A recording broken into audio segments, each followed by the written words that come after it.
Welcome back to another exciting video on our channel Mr. Recapped. Today, I'm going to recap a 2018 American neo-noir crime thriller film called Dragged Across Concrete. Dragged Across Concrete is the latest crime film to tell such a tale. In this movie, we follow a few dudes who desperately need that big payoff. On one side we have a pair of dirty cops, Brett Ridgman and Anthony Lurissetti, who get suspended from duty without pay for getting too rough with a drug dealer as well as with his lover. On the other, we have two lifelong friends and low-level criminals, Henry Johns and Biscuit. Then we have a group of masked robbers whose stolen gold is the object of everyone's attention. When all paths eventually cross, it becomes a game of survival of the fittest. Ridgman and Johns are the characters who need the money most. The Ridgman wants to move his family out of their rough neighborhood before something bad happens to his daughter, again. Meanwhile, Johns needs the money because of his drug-addled mother can give up illegal sex work, and he can also take care of his disabled brother. Both men will do their best what it takes to provide for their families, and despite being on opposing sides, their motivations for committing crime are almost same. So let's dive into the story. The film opens in the city of Bulwark, where a recent parolee, Henry Johns, returns home, interrupting his mother with a customer. He chastising her mother for turning to prostitution, and then meets his younger brother Ethan. After confronting the horny fool and having words with his mom about her lifestyle, Johns decides to play some video games with his little brother Ethan. The video game in question is a jungle adventure where players must shoot lions in order to survive. They are difficult beasts to defeat and Johns needs Ethan to lead the way, but he is thrilled when he finally smokes one. 3 weeks later, two police detectives, Brett Ridgman and Anthony Lurissetti, raid the home of Vasquez, a known drug dealer. Ridgman is unnecessarily rough with the suspect and forces Vasquez's girlfriend into revealing a duffel bag of money and narcotics. The bust is a success, but after that the detectives are called before their superior, Chief Lieutenant Calvert. Explaining that a video of Ridgman calming Vasquez has been released to the media, Calvert is forced to suspend both detectives for 6 weeks without pay. After that, when Ridgman returns home following his suspension, he settles down for the evening to watch television. His choice of viewing is a nature show about lion cubs. Unlike Johns, the detective does not show any desire to put a bullet in the creatures. But they do attract him. Afterward, he leaves the apartment to start his new life as a criminal. Ridgman's daughter Sarah is continually harassed, and his wife Melanie, a former cop with multiple sclerosis, pleads with him to move them to a safer neighborhood. Lurissetti is similarly desperate for money, with plans to propose to his girlfriend Denise. On a tip from Friedrich, a wealthy businessman with criminal connections, Ridgman recruits Lurissetti to help him surveil and rob the mysterious Lawrence Vogelman. Having bought an engagement ring, Lurissetti stalls in proposing to Denise, unsure if he can continue with Ridgman's plan. On the other side, Henry and his childhood friend Biscuit are hired by Vogelman, whose masked associates, one wearing black gloves, one with gray, have committed a series of robberies to buy a customized bulletproof van with airless tires. Bank employee Kelly Summer struggles to leave her newborn son, but she returns to work for the first time after her maternity leave. Vogelman, Black Gloves, and Gray Gloves take the bank hostage, with Biscuit and Henry disguised as security guards in the van. Using methodical, tape-recorded instructions, Vogelman demands the bank's supply of gold bullion. Kelly, fearing for her life, is shot trying to prevent a colleague from notifying the police via email. She is then summarily executed as she is dying and pleading. Following their respective experience with lion-centric entertainment, Johns and Ridgman's fates soon become intertwined.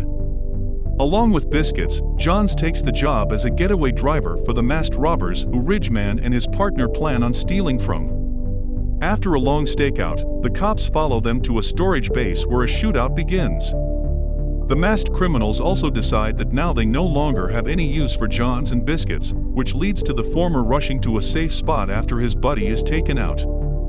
Shortly after, Ridgman and Lurissetti appear and a shootout begins between the detectives and their opposition. Following the van, Ridgman and Lurissetti soon realize that Vogelman is robbing the bank.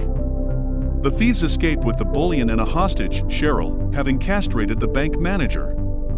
Unsettled by Vogelman and his henchman's brutality, Biscuit and Henry are forced to surrender their weapons. Realizing they may be killed, Henry distracts Biscuit with memories of their childhood and chooses not to reveal they are being followed by the detectives. Lurissetti learns 5 people were killed in the robbery and the thieves have taken a hostage.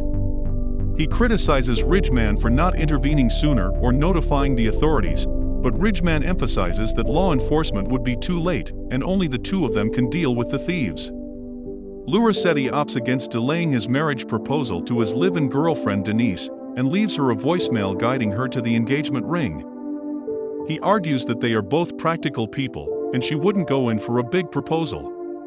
Arriving at a garage in the countryside, Biscuit jumps out of the van and is shot as Henry wounds Gray Gloves with a hidden gun.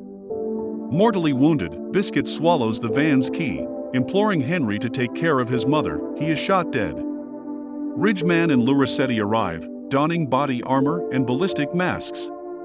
Cheryl is sent to pull Biscuit's body into the van, while Lurissetti, an army marksman, is unable to disable the van with his sniper rifle due to the airless tires. Black Gloves cuts the key out of Biscuit's stomach, but Ridgeman rams the van, knocking it over. Threatened by Vogelman, the half-naked Cheryl seemingly escapes from the van. Lurissetti tries to guide her to safety and just as she reaches Lurissetti, she presses a gun inside his body armor and fires a number of rounds. Ridgeman executes Cheryl but not before she fatally wounds Lurissetti. Ridgeman then quickly kills Black Gloves as he exits the van. Ridgeman hands the dying Lurissetti his phone, and he listens to a voicemail from Denise who declines his proposal before succumbing to his wounds. Ridgeman fills the van with tear gas and kills Gray Gloves just as he surrenders. Before he can torch the van, Henry fires a warning shot and insists the valuable contents of the van be spared. Ridgeman climbs on top of the van and kills Vogelman before the latter can shoot him through the retractable slit. Henry shoots Ridgeman in the foot and reveals that he has recorded the entire incident on his cell phone and identifies Ridgeman as a detective. Disarming Henry, Ridgeman proposes they split the score, and together they load the bodies and the bullion in the getaway car. Towing Lurissetti's car from the scene, Henry finds another hidden gun.